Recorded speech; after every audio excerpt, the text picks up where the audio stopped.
हारिस रऊफ अपनी दुल्हनिया घर ले आए। शादी की तकरीब रंगों से भरपूर रही। दोस्तों की शिरकत ने महफिल की रौनक और भी बढ़ा दी। स्पीड मर्चेंट की एंट्री भी देखने के लायक थी। मौसीकी और यारों की मौज मस्ती ने तकरीब को चार चांद लगा दिए। बारात रवानगी से पहले बकरों का सदका दिया गया। वलीमे की तकरीब आज होगी।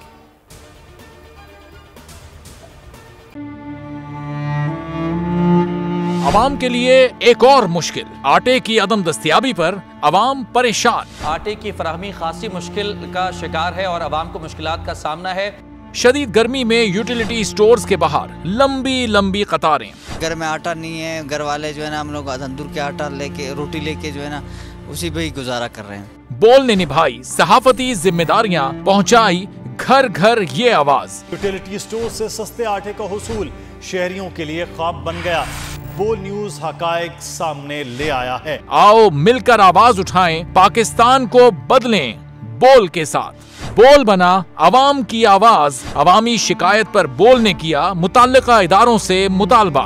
सुबह 6 बजे से आकर ये लोग आटे का इंतजार करते हैं। 7 बजे आई हूँ और नहीं मिल रहा है आटा। पैसे नहीं होते थे उधारे लेकर आती हूँ। वो कहते हैं जी 7 खजूर लाजमी लें। हमारे पास आटे के पैसे नहीं होते तो खजूर कहाँ से लें? क्योंकि बोल है पाकिस्तान का नंबर 1 न्यूज चैनल। सब्सक्राइब करें और बेल दबाएं ताकि कोई खबर रह न जाए।